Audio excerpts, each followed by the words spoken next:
times create weak people. Weak people create bad times. Bad times create strong people. Strong people create good times.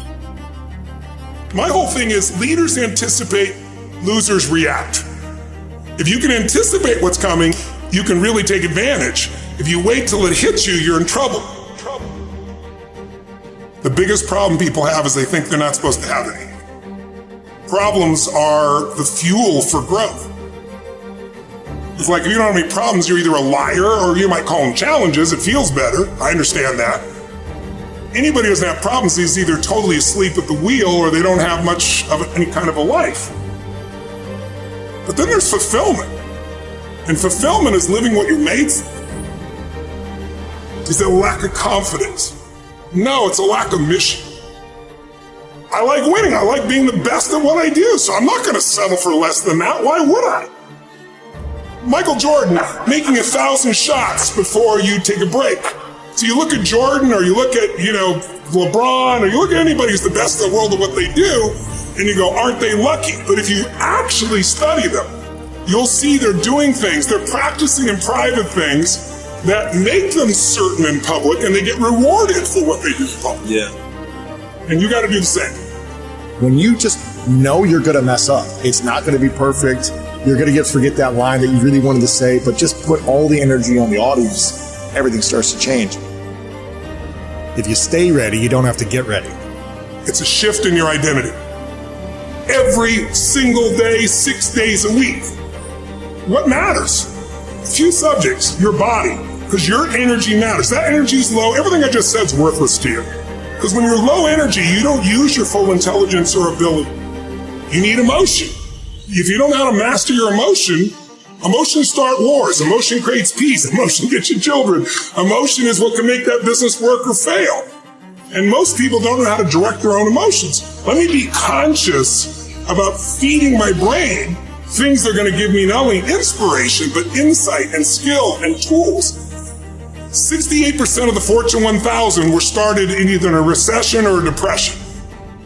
Well, the first skill you got to master to be great is the ability to recognize patterns. When humanity recognized the pattern of the seasons, the whole world changed. Because we went from hunter-gatherers trying to survive from place to place where we're exposed to everything to wait a second. If we plant in the springtime, we protect in the summer, we reap in the fall, and then we hang on to some of that so we can live through the winter. That created communities for the first time, and then eventually cities and states and countries. So that changed the world.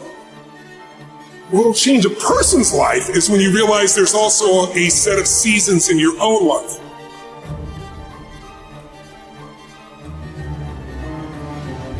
And so think of it this way, 0 to 21 is springtime.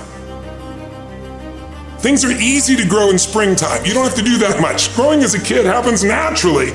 But overall, life is supporting you. It's sending you, teaching you, sharing with you. Now, when you get from 21 to 41 or 22 to 42, whatever range you want to talk about, you now are in the real world. And now you go test what you learned in your springtime. So you start to learn, test, figure out what's real. It's an important stage of life. 42, 43 to 62, 63 is the power of your life. If you worked hard in the spring and the summer, and you put yourself out there and you planted, it's a reaping time. It's a time when you really become a leader. And then if you're lucky, you go from 63 to 83 and maybe 83 to 103, and you have an extended final season of your life where you get to be the mentor, you get to share. You get to make a difference. And maybe towards the end of your life, people look out for you again after you looked out for everybody else. That's kind of the cycle of life.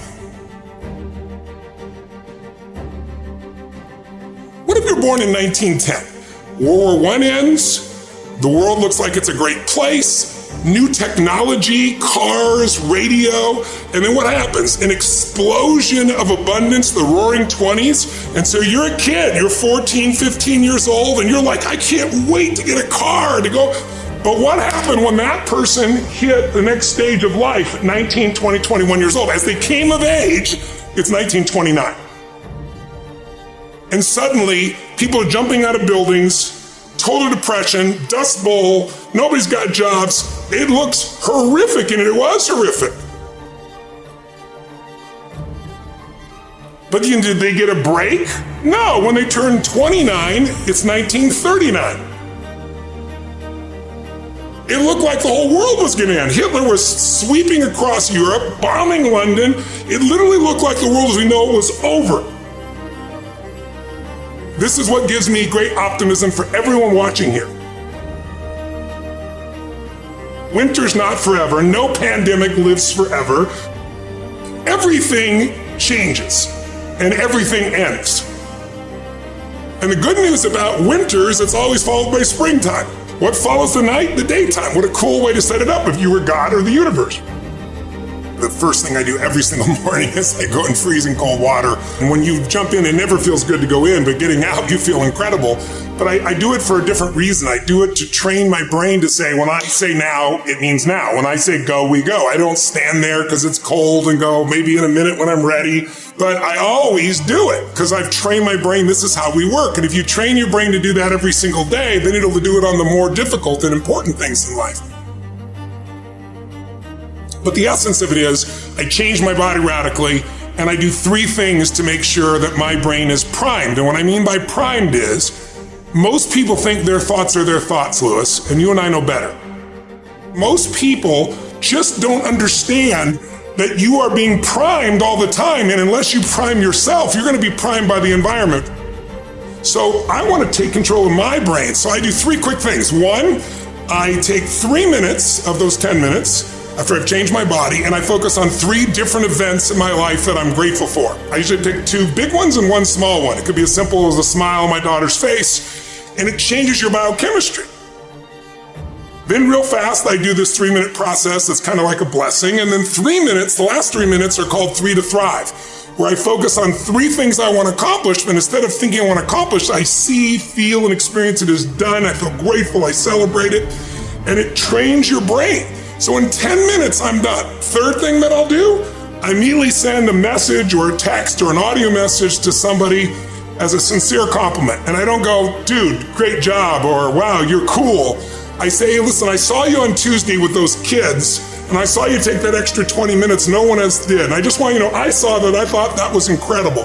So I'm always very specific so they know it's not just some positive thinking bullshit call, it's sincerely doing it. It makes me constantly look for the good in the people I work with.